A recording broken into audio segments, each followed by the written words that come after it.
И покрај заканите за војна, Европската унија не се откажува од обидите да ги присвои руските пари, кои од почетокот на војната се замрзнати на сметките на белгискиот депозитар за хартии од вредност. Европската комисија планира да искористи вонредни овластувања, кои ќе овозможат да собере до 210 милиарди евра, кои пак потоа ќе бидат префрлени на Украина, потек што би можел да ја заобиколи потребата од едногласно одобрување од земјите членки и да ги избегне ветата од Унгарија и Белгија.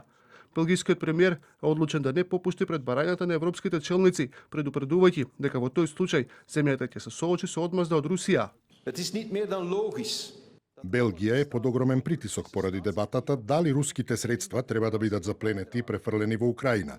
Таквите предлози се рамни на кражба. Крадењето на замрзнатите средства на друга земја никогаш порано не било направено. Ова се пари што и припаѓаат на Централната банка на Русија. Дури и за време на Втората светска војна, германските средства не биле конфискувани, туку само замрзнати.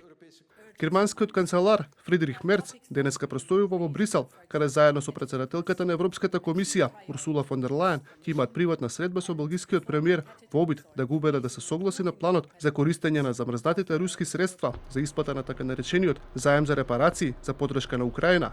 Според германскиот канцелар, со предлогот се испраќа недвосмислен сигнал до Москва дека продолжувањето на војната агресија е залудно. Остра реакција стигна од Русија. Подпредседателот на Советот за безбедност Димитри Медведев предупреди дека користењето на руските замрзнати средства од страна на Европската унија ќе се смета за причина за војна. Доколку ЕУ во напад на лудило се уште се обидува да украде руски средства замрзнати во Белгија со доделување на она што се нарекува псевдозаем за репарација, таквите дејства според меѓународното право би можеле да се сметаат за причина за војна со сите последици што произлегуваат од тоа за Брисел и за одредени земји од ЕУ. А додека Доналд Трамп се обидува да издействува мировен договор помеѓу Русија и Украина, објавена новата стратегија за националната безбедност на САД. Документот ќе обвинува европските влади дека придонесуваат за цивилизацијски пат на континентот и дека го блокираат мирот во Украина.